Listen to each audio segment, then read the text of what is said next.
Jean-Marc Limoges, bonjour. Bonjour. Sur le communiqué de presse qu'on reçoit qui accompagne votre essai, Victor et moi, on lit que Jean-Marc Limoges enseigne la littérature et le cinéma au Cégep après les avoir enseignés à l'université.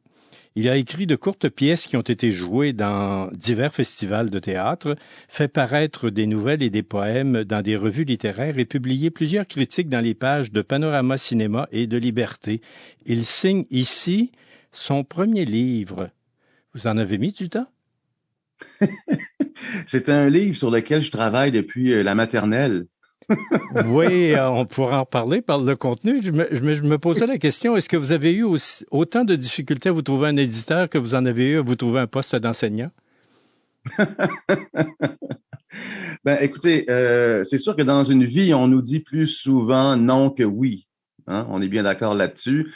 Alors, moi, mes manuscrits, je les ai envoyés, re-renvoyés, re-renvoyés de rechef. Et on m'a souvent dit non, pour ne pas dire toujours. Et puis, un jour, on m'a dit oui. Puis ce oui-là venait de Robert Lévesque, qui est quelqu'un que j'admire beaucoup. Et je pouvais pas avoir un plus beau oui que le sien. Et puis, du coup, donc, il m'a publié dans sa collection. Alors, j'en suis bien content. Je suis rentré par la grande porte chez Boréal. C'est quand même pas n'importe quoi. Je pense que ça valait le coup d'attendre.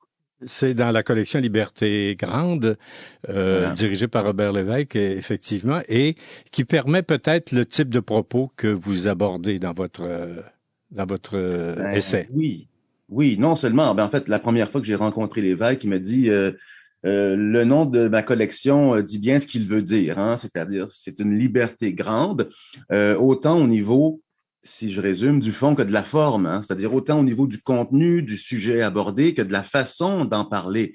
Donc, c'est pour ça que moi, j'ai souvent qualifié ce livre-là d'essai romanesque, hein, parce qu'il y a une grande part de narrativité ou de narration, si on veut. Dans cet essai que vous intitulez Victor et moi, vous frappez fort. Ça ressemble un peu à un règlement de compte avec l'enseignement que vous avez reçu et la pédagogie en général. Vous avez mentionné que vous y songiez depuis la maternelle, pratiquement. Vous avez un parcours scolaire malchanceux?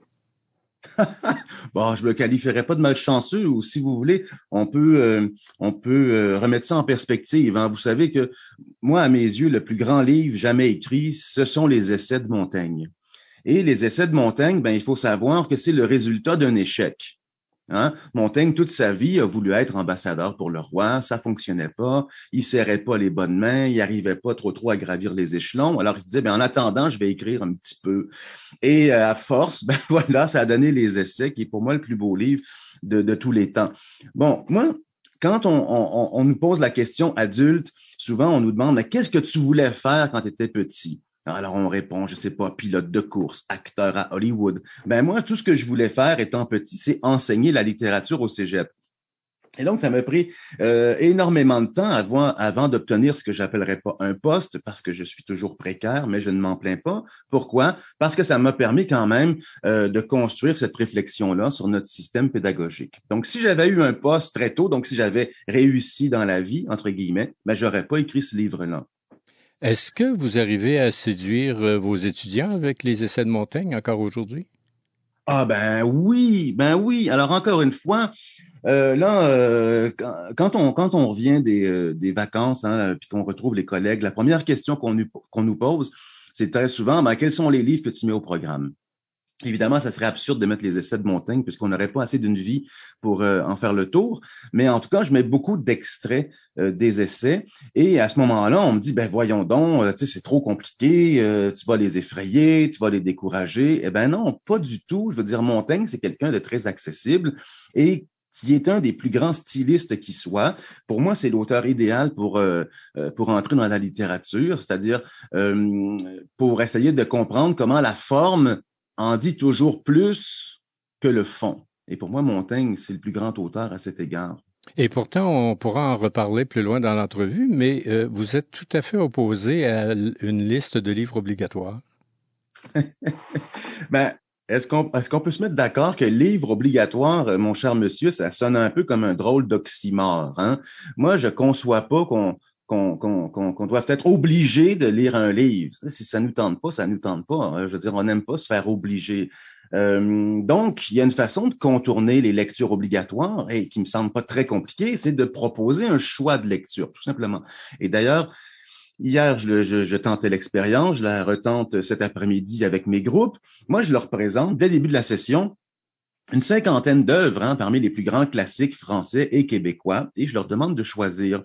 Ben, ensuite, on me demande, ben oui, mais là, c'est pas juste, puisqu'il y en a un qui va peut-être choisir L'étranger de Camus ou Le libraire de Bessette, il va se taper 100 pages, 125 pages, puis ça va être fini. Et puis l'autre qui va se taper Notre-Dame de Paris à 625 pages. Ben oui, mais celui qui ouvre Camus ou Bessette a peut-être jamais ouvert un livre. Et ça serait que le décourager que de lui mettre Notre-Dame de Paris entre les mains. Alors que la fille qui a choisi Victor Hugo, ben, elle est peut-être habituée de lire. Et pour elle, ça serait tout simplement lui permettre de se sustenter que de lui mettre ce grand roman entre les mains. Donc, il me semble que c'est pas bien compliqué de contourner ce qu'on appelle les lectures obligatoires.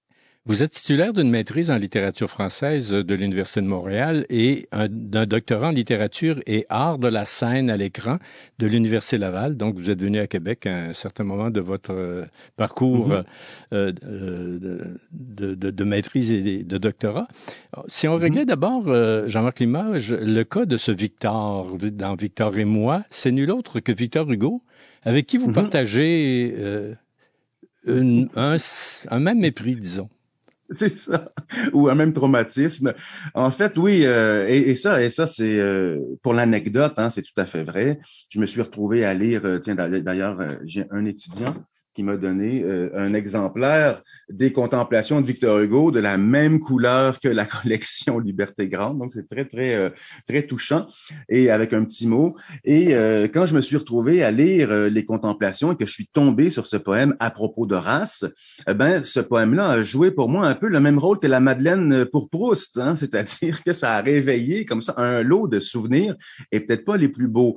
Au fond, je me suis senti lié d'une profonde amitié avec Victor Hugo qui, disait-il, quand il était étudiant, avait vécu comme ça des punitions de la part de ses maîtres, alors que ses maîtres devraient l'élever.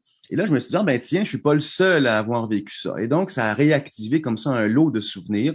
Et je me suis dit, tiens, pourquoi pas tenter de les mettre par écrit. Vous avez mentionné tout à l'heure que ça vous plaisait de dire qu'il s'agissait d'un essai romanesque, dans la mesure où vous racontez, il y a une part de récit et il y a une part peut-être de fiction. Vous pourrez m'éclairer là-dessus.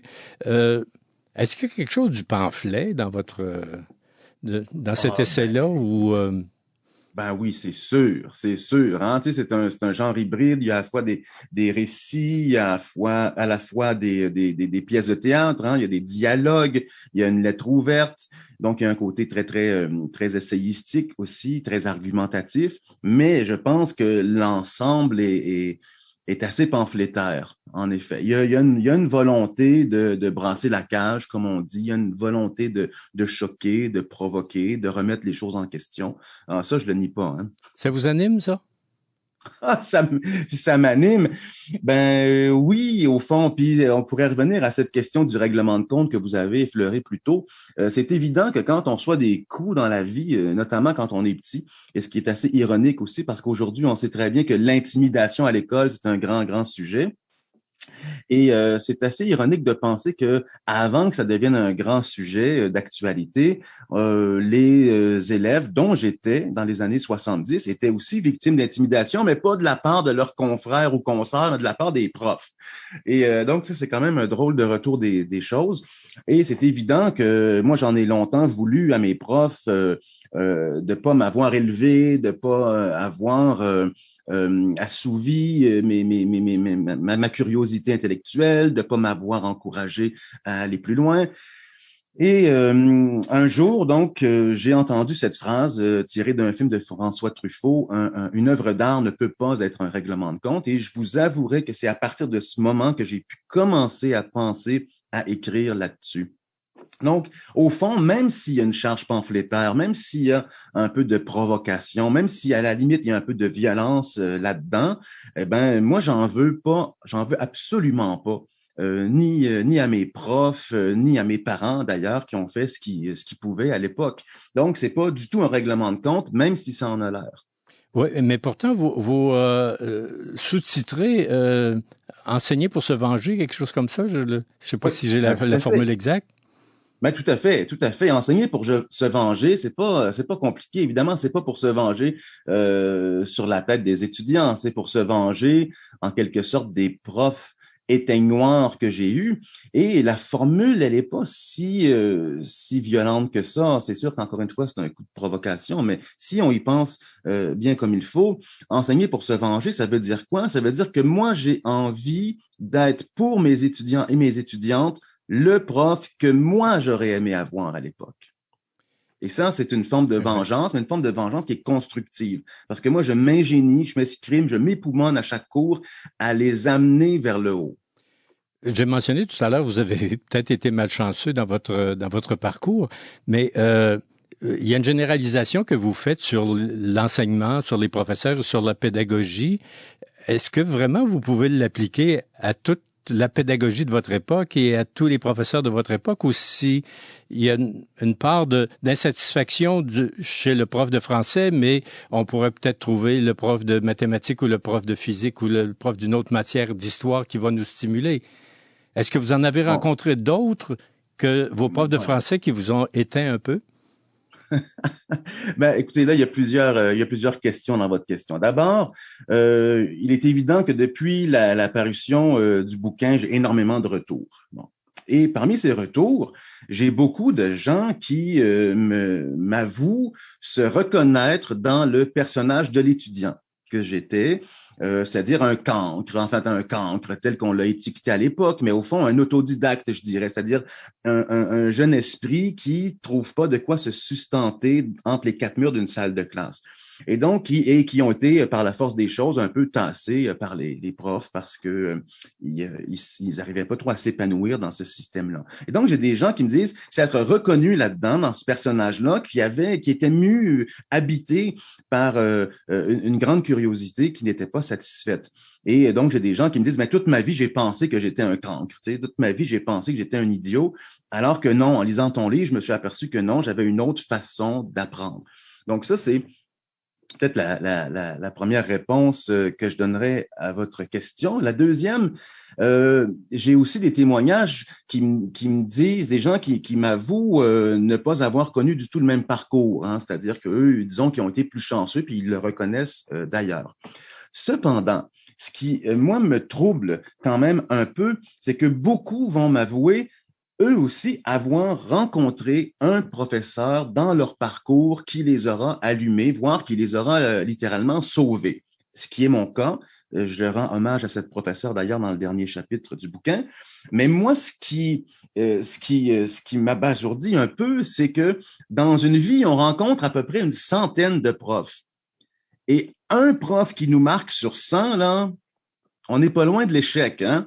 Alors, c'est ça que je trouve ahurissant, moi, c'est que chacun a l'histoire d'un prof qui l'a marqué, alors qu'en théorie, ou en pratique, plutôt, tous les profs devraient nous marquer. Oui, vous avez tout à fait raison dans cette perspective, sauf que il faut pas envisager ça dans une sorte d'évaluation de l'ensemble des profs que l'on a eus, sinon que l'attachement que l'on a eu pour un a peut-être un peu éclipsé l'attachement qu'on aurait pu avoir pour d'autres. Oui, ben, s'ils ont été éclipsés par un prof, c'est qu'ils faisaient pas beaucoup de lumière. Peut-être qu'ils étaient plus sombres. Mais ce parcours difficile, Jean-Marc Limoges, dont vous témoignez dans votre essai, semble s'être poursuivi aux diverses étapes, de sorte que vous parlez même d'avoir une formation d'autodidacte, parce que les cours vous ennuyaient, l'école vous ennuyait, donc vous preniez votre information avant d'attendre l'information qu'un professeur pouvait apporter. Oui, exact, exact. Puis encore une fois, c'est ça peut-être que je peux reprocher au système entre guillemets, mais ou que je peux reprocher plus précisément aux profs que j'ai croisés. C'est que je donne un exemple très, très, très concret, très anecdotique. Un jour, je suis au primaire. La prof est absente, on a une remplaçante, évidemment, hein, je ne sais pas si vous vous rappelez, mais les remplaçantes à l'époque, ne savaient jamais trop quoi faire. Elles débarquaient, puis elles me disaient, bon, faites des dessins ou faites du théâtre, faites n'importe quoi, puis foutez-moi la paix. Et moi, il y a une journée, j'ai eu une remplaçante comme ça, ben, elle nous a dit, faites ce que vous voulez. Et je me suis mis à lire ce qu'on appelait à l'époque des fiches de lecture. Hein. Il y avait une espèce de grande boîte en carton dans laquelle il y avait des fiches de lecture sur différentes thématiques.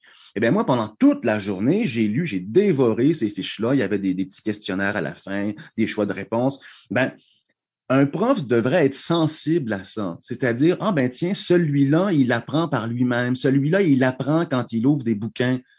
Et c'est ça que je demande aux profs, tout simplement, de voir un peu comment chacun et chacune des élèves appréhendent le monde et deviennent une espèce de guide qui va lui montrer une voie à suivre, qui va lui faciliter un peu la vie. Donc, c'est tout simplement ça que je demande aux profs. Moi.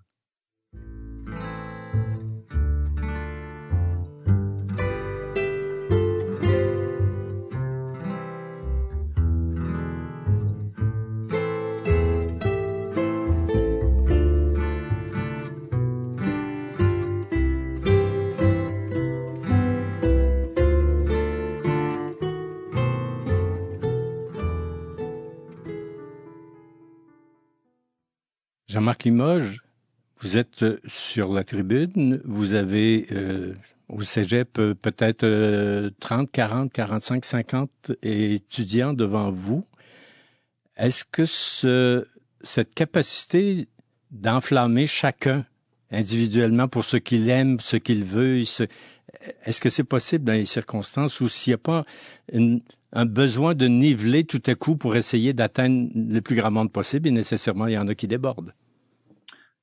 Bon, c'est une autre grande question. Je ne peux pas ne pas citer Alain Deneau, hein, qui a signé ma préface, parce que bon, on se connaît depuis longtemps. Il enseigne aussi. Et un jour, alors qu'on parlait d'enseignement, qu'on parlait de nos diverses façons d'enseigner, il avait conclu en disant, moi, j'enseigne à un nous, toi, tu enseignes à des je.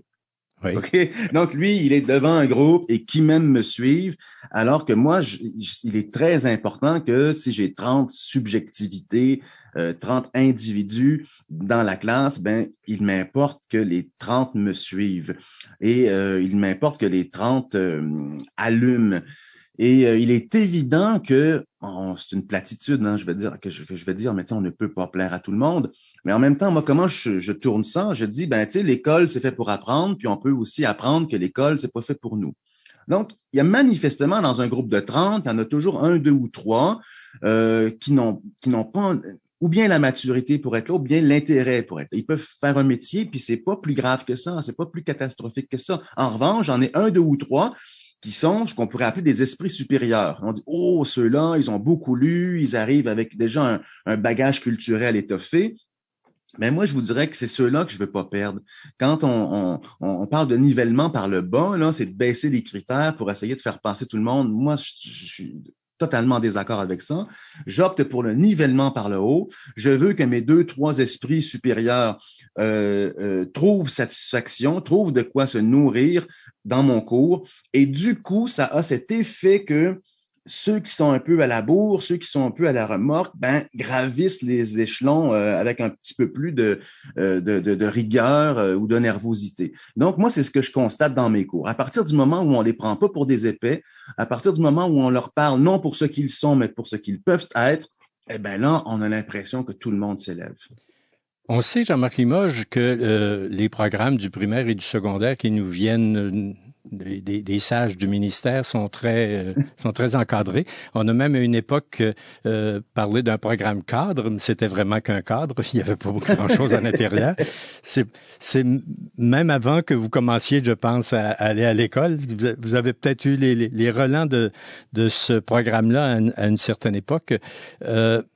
Qu'est-ce que Comment vous trouvez, plutôt, je vous poser ma question autrement, est-ce qu'au collégial et à l'université, parce que vous avez enseigné à l'université, vous pouvez vous dégager de ce cadre-là ou s'il y a des cadres de départements, d'institutions qui sont aussi contraignants?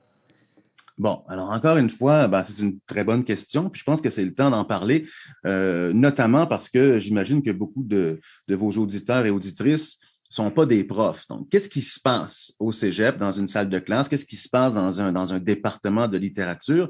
Eh bien, c'est évident qu'on a des devis ministériels qui nous viennent d'en haut, si vous voulez, qu'on a ce qu'on appelle effectivement des plans cadres. Hein. Il faut respecter un certain nombre de consignes, voire de contraintes, d'objectifs à atteindre, de compétences à atteindre. Bon, ça, on peut pas chialer contre ça. Tu sais, on fait avec. Bon, cependant, moi, quand je regarde ça, je me dis, OK, pourquoi est-ce qu'on m'engage? Pourquoi est-ce que je suis là? Je suis là pour vous amener à rédiger, au terme de vos 4 sessions de cégep, une épreuve uniforme de français qui va vous permettre d'avoir votre DEC. Épreuve uniforme de français qui, quand vous l'aurez réussi, ne vous servira absolument plus à rien. Donc, là, c'est assez déprimant. On se dit, bon, on va passer 4 sessions ensemble pour faire un truc qui vous servira plus à rien quand vous l'aurez réussi. Alors, évidemment, il n'en tient qu'aux profs. Je veux dire, on parle du système, le système avec un grand S, mais à la base, ce sont quand même des êtres humains qui animent ce système-là, qui l'habitent, qui le mettent en branle. Donc, il n'en tient qu'à moi d'injecter dans dans cet objectif, ma foi, assez simple, sinon simpliste, un peu de ma subjectivité, un peu d'euphorie, un peu de plaisir. Alors, il est évident que je fais ce pourquoi on m'a engagé, mais en même temps, j'inscris ça dans un contexte plus large, plus euphorisant, plus enivrant. Donc, ça, il n'en tient qu'aux profs de faire ça. On n'est pas menotté, on n'est pas bâillonné, on n'est pas censuré, ligoté par ce qu'on appelle le système ou les plans cadres. On peut quand même s'éclater à l'intérieur de ce cadre-là.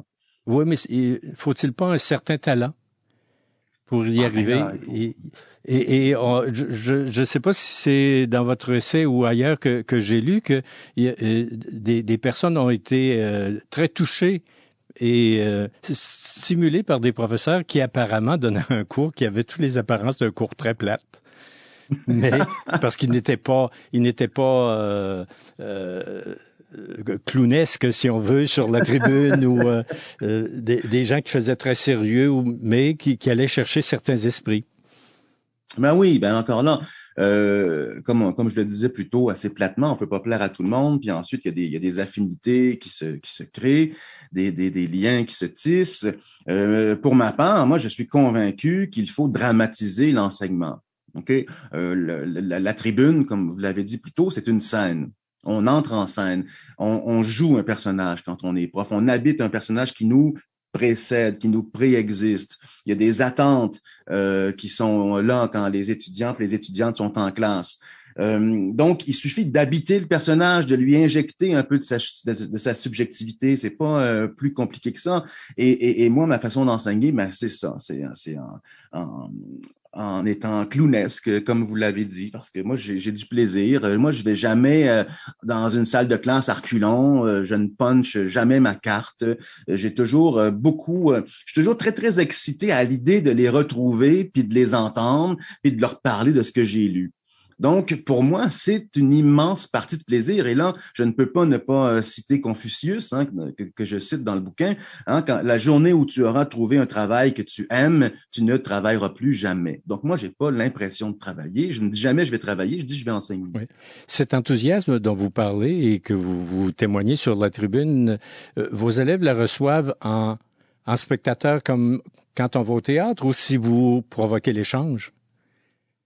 Ben là, c'est évident qu'on provoque l'échange.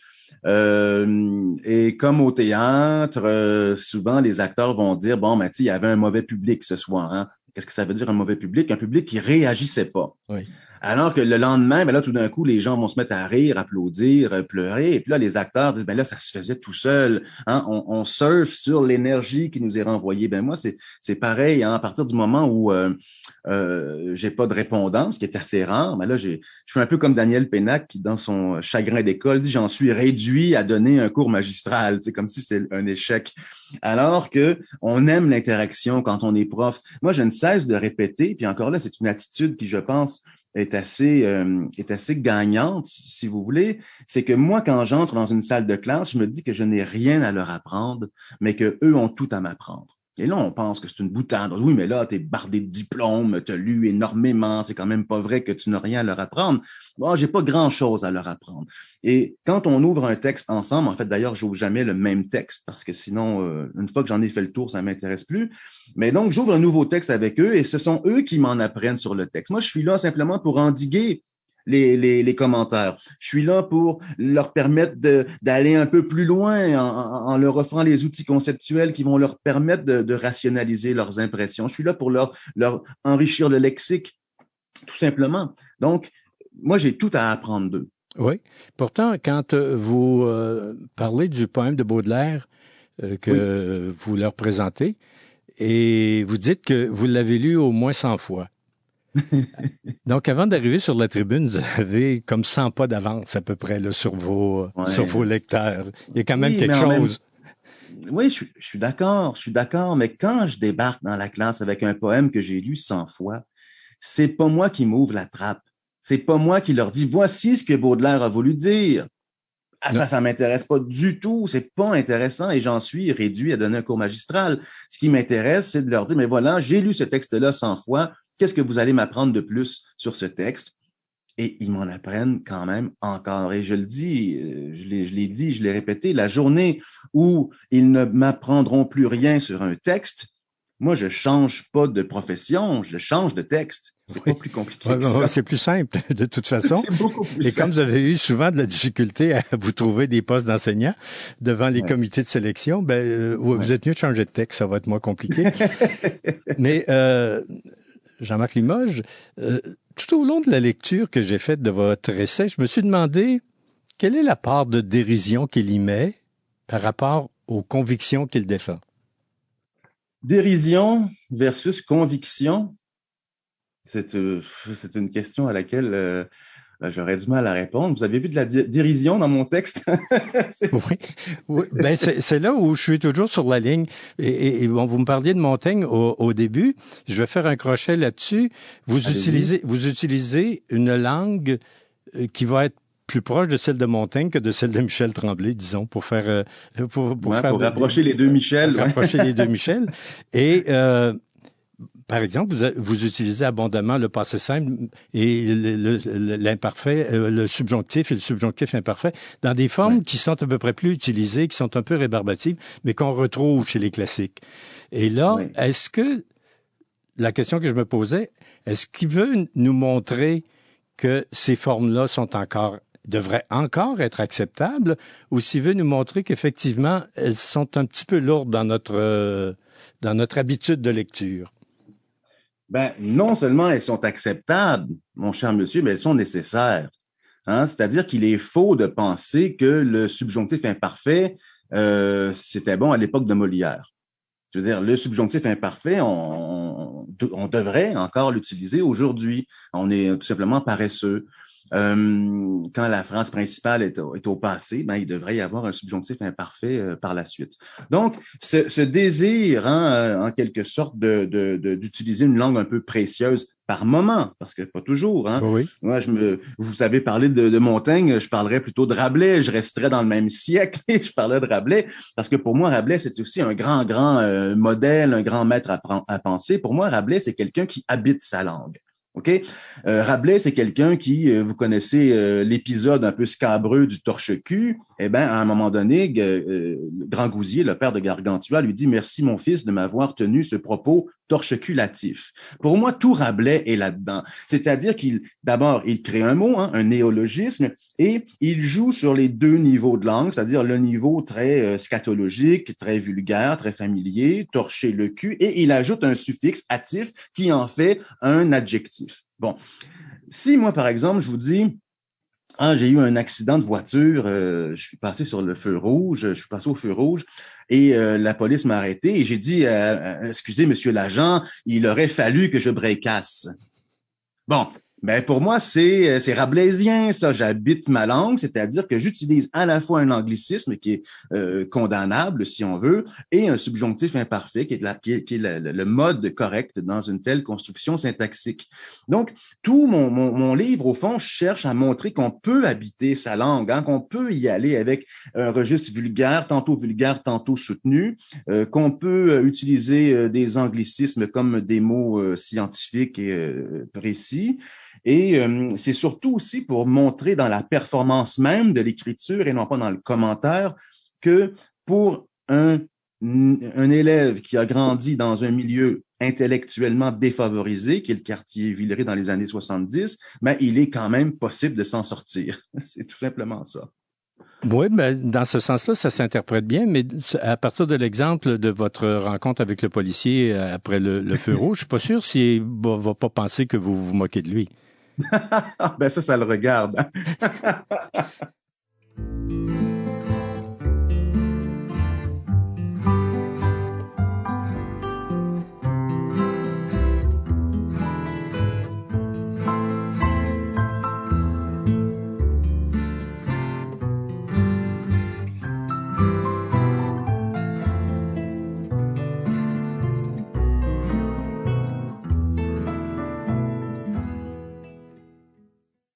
Vous venez de faire allusion au quartier Villeray, Jean-Marc Limoges. Rien ne vous prédisposait à devenir ce que vous êtes devenu. Ben ça, c'est un grand mystère que j'essaie toujours d'éclaircir. Moi, je pense que, bon, c'est peut-être un peu ésotérique ce que je vais dire, mais je pense que dans notre ADN, il y a quelque chose qui nous dit qu'on est fait pour ceci ou pour cela. Et moi, je pense que dans mon ADN, c'était inscrit, bon, mais toi, tu seras prof de littérature. Et on peut évoluer, grandir dans un milieu dans lequel on ne rencontre pas de livres, par exemple. Et à ce moment-là, ben, on vient de scraper une profession, on vient de scraper une vocation, parce que il était inscrit en moi que j'allais devenir prof de littérature, mais il n'y a rien qui m'a permis de m'accomplir là-dedans. En revanche, on peut avoir ça inscrit dans notre ADN et puis rencontrer tout d'un coup un livre dans sa vie ou une prof qui va nous allumer, un prof qui va nous allumer. Et à ce moment-là, ben, on dirait on peut sauver en quelque sorte un destin et en faire profiter un peu notre entourage. Bon, mais moi, dans mon cas, c'est ce qui est arrivé. J'ai toujours aimé lire alors que j'ai pas grandi dans un milieu intellectuel et j'étais un peu perdu jusqu'à ce que j'apprenne qu'on pouvait en faire profession de lire, faire profession d'enseigner. Et moi, je dirais que toute ma vie, j'ai frappé sur ce clou-là. Et puis voilà, donc je pense qu'il faut être un peu déterminé. Au fond, il faut être capable de s'écouter, savoir ce qu'on a envie de faire, ce qui nous anime, ce qui nous meut, et essayer de tout faire pour s'accomplir et même se dépasser. C'est dans ce sens que vous dites que c'est une sorte d'ADN qu'on a de devenir ce que l'on va devenir, parce que le modèle parental chez vous n'était pas stimulant. Et je me suis posé la question si votre désir d'apprendre n'était pas en réaction à ce peu de stimulation ou à ce modèle que vous n'appréciez pas. Ben encore là, oui, tout à fait. C'est-à-dire que, comme je le disais, si je poursuis ma réflexion là, et que je vous dis par exemple, ok, dans mon ADN, il est peut-être inscrit que je serai un grand pianiste et que je rencontre un piano. Bon, là, j'ai comme les deux éléments de mon équation, mais on n'est pas rendu au bout de nos peines. Parce qu'il suffit que je m'assoie pour jouer du piano, il reste une autre étape, la sanction. Est-ce qu'on va me féliciter, m'applaudir, m'encourager à aller plus loin, ou est-ce qu'on va au contraire me rabrouer, me huer, etc. Et peu importe la réaction qui s'en suivra, il reste une dernière étape. Quelle sera notre réaction personnel par rapport à la sanction. Donc, quelqu'un m'applaudit, je peux faire « Ah oui, mais vous avez rien vu, regardez-moi bien aller, puis aller plus loin. » Ou bien je peux m'asseoir sur mes lauriers en disant « Bon, ben, j'ai prouvé que je suis un grand pianiste, maintenant je vais faire autre chose. » Et même double possibilité de l'autre côté, du côté de l'échec, on peut dire « Ben voilà, toi, tu seras jamais un grand pianiste et je peux prendre mon trou et faire autre chose, ou je peux me relever les manches et dire « Ben, checkez-moi bien. » Et dans mon cas, c'est ça qui est arrivé. C'est cette option-là, c'est ce chemin-là que j'ai pris. Je dis, moi, ben, je veux être, j'ai envie de lire, j'ai envie d'écrire, j'ai envie d'enseigner. Et je me souviens, encore une fois, pour tomber dans l'anecdote qui illustre un peu mon arborescence, on devait écrire des poèmes en secondaire 3. Et quand le prof a lu mon poème, ben, il m'a tourné en ridicule. Bon, ben à ce moment-là, dans ma vie, là, je suis devant un carrefour. Je peux ou bien prendre mon trou et faire autre chose, ou bien me retrousser les manches et continuer pour lui donner tort. Donc, c'est un peu ça qui arrive aussi et dans le domaine scolaire et dans le domaine, enfin, dans la sphère parentale. On peut tenter de donner raison ou de donner tort à nos parents. Moi, j'ai voulu leur donner tort, mais je leur en tiens pas rigueur. Je me permets une anecdote. Charles Trenet, qui avait de la difficulté à l'école également, avec un professeur que le groupe n'aimait pas beaucoup et il l'appelait le veau. Ouais. Le petit de la vache. Et Oui. Trenet avait dit, un jour, je vais le traiter de veau. Et un jour, le professeur lui a mis 0 sur une composition et il lui a répondu, ça le vaut. Alors, il avait réussi Ben oui. sa promesse à ses amis. Passons aux choses plus sérieuses. Apprendre, vous dites, Jean-Marc Limoges, que il s'agit de apprendre ou de savoir, c'est une question de curiosité. Et c'est cette curiosité-là qu'on doit développer chez les élèves. C'est pas nécessairement le quoi apprendre, mais le désir ou la curiosité d'apprendre. Ben oui, ben oui. Et même encore une fois, ça se dramatise, hein, ça se joue en classe. Hein, on peut user de prétérition, par exemple. On peut leur dire, ah ben là, j'ai pas besoin de vous dire hein, qu'il faudrait avoir lu Madame Bovary. Oh, et là, tout d'un coup, on se dit, ah, mais attends, il semble dire qu'il faudrait l'avoir lu. Donc, c'est toujours l'idée du but. Quel est le but qu'on veut atteindre quand on enseigne? Ben, c'est toujours de les élever, de les amener plus loin, de les amener à s'accomplir et puis à se dépasser. Donc, est-ce que c'est en les rabrouant, en les ridiculisant que je vais y arriver? Non. Et encore une fois, je m'inspire de ma propre expérience. Là, j'ai parlé de mon expérience au primaire, au secondaire. Arrivons à l'université. J'avais un prof qui commençait chacune de ses phrases par « On sait bien, vous autres, les jeunes, vous connaissez pas ça ». Et il y a une grogne qui s'était installée dans la classe, dont il était aveugle d'ailleurs. Les étudiants et les étudiantes se disaient « Mais tu sais, il nous prend pour qui? » Puis on avait plus trop envie de l'écouter puis de le suivre. Alors que dans un autre cours, ben c'était plutôt l'inverse. Le prof qui nous disait, bon, c'est comme dans Madame Bovary, hein, puis il continuait sa phrase. Et nous, on se disait, oh mon Dieu, il semble sous-entendre qu'on doit l'avoir lu. Donc, il venait de semer la curiosité en nous. Pour moi, la deuxième option m'apparaît beaucoup plus stimulante.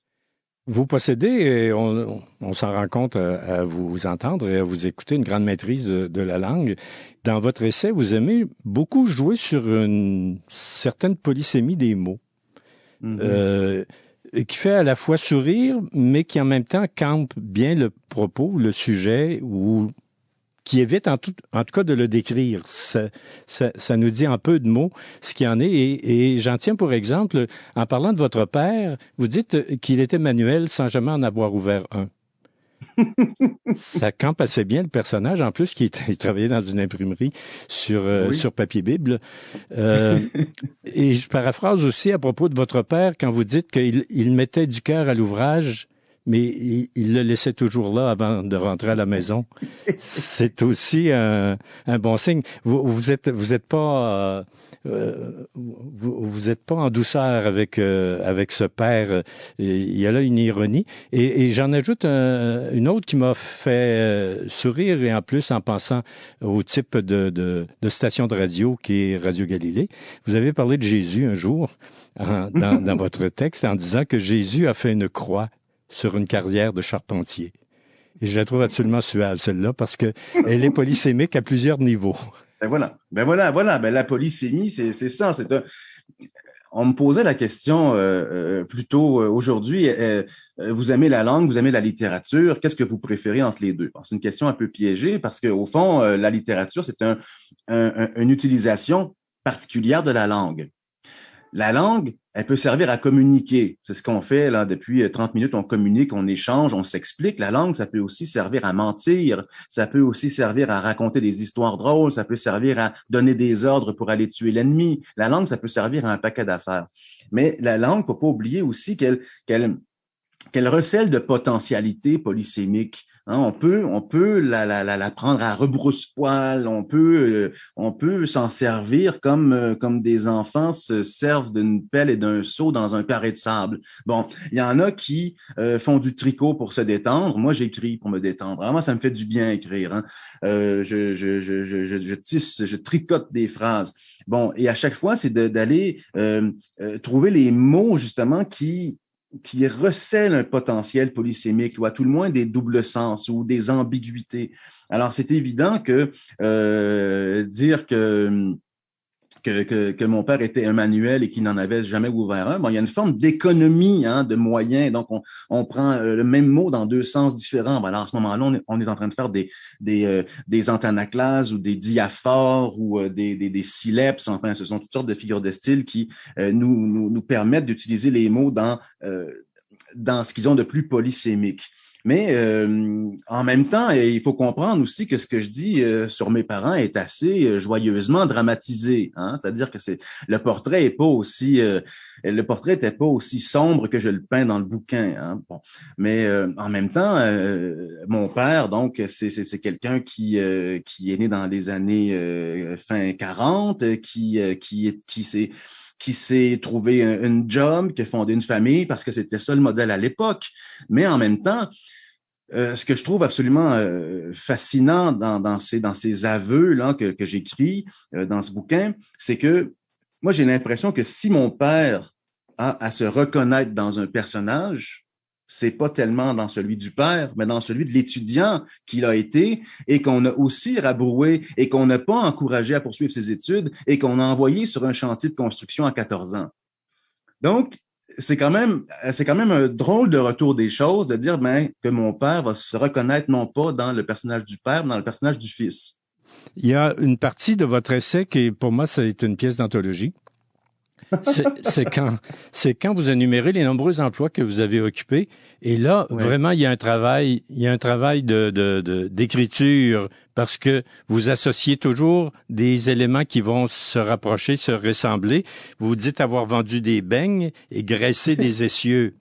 On voit déjà le beigne graisseux dans la chose, mais on voit le beigne aussi qui devient la roue ou qui va être entré dans l'essieu. Cuisiner des plats, éteindre des feux. Une chose et son contraire. Et on peut continuer comme ça. Laver des voitures, puis essuyer des refus. Là, on tombe dans on joue sur un autre niveau. Et ça se continue par la suite avec une série d'expressions un peu clichés qu'on a dans la langue, qu'on utilise dans la langue, que bon, là, c'est une abondance, c'est une logorée de ces termes-là. Et vous dites, bon, j'ai donc donné des cours de français, de langue seconde à des toxicomanes, et là, vous énumérez tout ce à qui vous avez pu en faire. J'ai animé des soirées d'échange avec des allophones, des confis de la Rive-Nord. J'ai corrigé des épreuves uniformes de français. J'ai fait du remplacement primaire. Et bon, toujours, il y a une composition dans les termes ou dans les expressions ou dans les éléments qui se répondent. Ben, écoutez, mon cher monsieur, vous êtes un grand lecteur. Hein? Moi, je suis très, très touché par la réception que vous m'en faites. Là, je trouve ça très, très beau. Ça me fait dire que j'ai pas travaillé pour rien. Il y a des choses qui passent, mais j'en suis bien content. Vraiment, vraiment très touché par votre commentaire. Je dirais ceci. Bon, d'abord, on peut revenir à Rabelais. Hein. Là, c'est rabelaisien. Oui, là. oui. Ce que vous venez de lire là, c'est rabelaisien, c'est-à-dire ce sont les longues listes, tantôt d'énumération, tantôt d'accumulation, hein, que Rabelais nous offrait dans les pages de sa saga gigantale. Et quand Rabelais nous envoie tous ces termes-là, on sent une espèce de joie. Donc, là, encore une fois, il y a de la joie. Tu sais, vous me dites, vous lisez ça, vous souriez, vous avez du plaisir. Bon, ça, ce sont des effets de style. Et j'ai envie de rebondir là-dessus pour revenir à cette question du règlement de compte, la question de mes anciens professeurs, de mes parents, enfin, tous ceux que je semble varloper dans le bouquin. Ben, Vous avez, là, vous venez de citer aussi deux phrases par rapport à mon père. Ben, c'est bien la preuve que c'est pas un règlement de compte. Parce que si ça avait été un règlement de compte, j'aurais été straight to the point, comme on dit en anglais. Tu sais, j'aurais pas fait des effets de style. Je serais rentré dedans, je serais rentré dans tout le monde. Alors que ces effets de style-là, me semble-t-il, témoignent d'une forme de distance. Hein? Il me semble que j'en suis revenu et que je peux faire de l'humour là-dessus, même si c'est de l'humour un peu grinçant. Oui. Mais je n'en tiens rigueur à absolument personne et je pense que ce que vous venez de lire peut en témoigner. Il y a beaucoup de joie et de plaisir dans mon écriture. Oui. Avez-vous oublié cette dimension lorsque vous avez nommé Gabriel Leroy et Michel Tremblay? Ouais, bon, là, c'est pas tellement après eux que j'en ai, mais la question est pertinente, là, je vous vois rire. La question est pertinente, c'est pas après eux que j'en ai, hein. Là, ce qu'il faut bien remettre aussi les choses en perspective. On peut bien aimer Gabriel Leroy et Michel Tremblay, mais j'ai aussi le droit de pas les aimer pour des raisons qui sont les miennes et que je pourrais expliquer pendant des heures. Cependant, ils me servent plutôt d'exemple hein, pour écorcher ces profs qui sont victimes de ce que j'appelle l'inertie de la forme, hein, c'est-à-dire des profs qui vont enseigner ce qu'on leur a enseigné et comme on leur a enseigné. Alors moi, comme je le dis souvent, je l'ai peut-être même dit depuis le début de l'entrevue, un prof fait profession de penser et il faudrait quand même minimalement qu'il pense sa profession. Alors, à un moment donné, il faut quand même que le prof se demande, bon, mais là, on m'a enseigné les belles-sœurs de Michel Tremblay, on m'a enseigné Bonheur d'occasion de Gabriel Leroy. Est-ce que je suis tenu à mon tour d'enseigner ça, même si je n'y trouve pas mon compte, même si je trouve pas ça si intéressant que ça, même si à la limite, je suis mal à l'aise de les enseigner parce que je ne leur trouve aucune qualité littéraire. Donc, là, on se retrouve un peu entre l'arbre et l'écorce. Alors, ce que je fais, c'est que je leur en parle, évidemment, parce que ce sont quand même des monuments, mais je leur parle aussi d'un paquet d'autres œuvres dont on m'a jamais parlé, que j'ai découvert par moi-même, à commencer par, je sais pas moi, le débutant d'Arsène Bessette ou les engagés du Grand Portage, ou Pour la patrie, ou 9 jours de haine. Enfin, il y a un paquet d'œuvres dans notre littérature qui croupissent dans l'ombre parce que personne ne nous en a jamais parlé. Il y a des grands journalistes canadiens-français comme Arthur Buy, Jules Fournier, Oliver Asselin. Moi qui me suis rendu au doctorat, j'en ai jamais entendu parler dans mon parcours universitaire. Alors quand à mon tour, je me retrouve en situation d'enseignement, mais je me dis, bon, mais on va voir c'est quoi notre littérature. Là. Je vais la découvrir par moi-même parce qu'encore une fois, on me l'a très mal présenté. Et je découvre des joyaux. Je leur parle de ces joyaux-là et là, j'ai l'impression de m'accomplir dans ma profession. Je suis vraiment en train de leur parler de leur littérature comme il m'intéresse de leur en parler et non pas comme on m'en a parlé. Jean-Marc Limoges, en terminant et rapidement, j'aimerais savoir comment vous vous situez dans la querelle très contemporaine de la liberté universitaire, qui probablement a aussi des répercussions sur la liberté collégiale. De quelle liberté parle-t-on, là? De la liberté de choisir ce que l'on veut et non pas de se laisser influencer par le lobbyisme de petits groupes Oh mon Dieu, ou moi, je suis par bien loin. vous êtes bien loin Non, de non, ça? je suis bien loin de ça. Moi, ça m'intéresse tellement pas. Moi, Si vous avez envie de mettre les Foot-Bassins d'Anne Hébert, vous ne le lirez pas avant pour voir s'il y a un mot qui peut choquer quelqu'un. ah non, mais là, encore, là, vous avez le don souvent à les intervieweurs de terminer l'entrevue par des grandes questions. Bon, écoutez, là, c'est pas parce que on efface le mot nazi de tous les bouquins que la Deuxième Guerre mondiale n'aura plus existé. Là, il me semble, à un moment donné, là, je veux dire, les bouquins, les livres, les œuvres d'art sont des témoins d'une époque. Je veux dire, là, à un moment donné, il faut arrêter. Là. Moi, ça me désole là, de cette espèce de censure-là. Moi, je n'embarque pas là-dedans du tout. Là. Alors, le mot nazi pourrait devenir un mot en haine aussi. Ah, un autre N-word. N-word, moi j'aime bien le prononcer N-word, H-A-I-N-E, Oui. mais ça donne rien, là. Ça donne rien. Non, c'est très, très malsain. Je pense qu'il faut continuer d'enseigner Pierre Vallière. parce qu'on n'a pas à s'excuser de son titre, parce que le titre Nègre blanc d'Amérique est absolument tout sauf raciste. Je veux dire, Pierre Vallière a été en prison, il a connu les Black Panthers, il s'est lié d'amitié avec eux, il avait le même projet qu'eux. Alors, quand il dit « nous sommes tous des nègres, nègres blancs, nègres noirs, nègres rouges, nègres jaunes », ben, je veux dire, il me semble que c'est clair que c'est un appel à tous, un appel à tous les dominés et un appel à la révolution. Donc, moi, je trouve ça très beau. Et c'est tout sauf raciste. Et puis, à un moment donné, il faudrait que les profs arrêtent de s'excuser, là, parce que là, on n'en est pas sorti. Alors, pour tous les profs qui cherchent peut-être à être stimulés dans leur réflexion, Jean-Marc Limoges, vous avez signé Victor et moi. C'est publié chez Boréal dans la collection Liberté Grande. Merci beaucoup pour cet entretien. Merci à vous.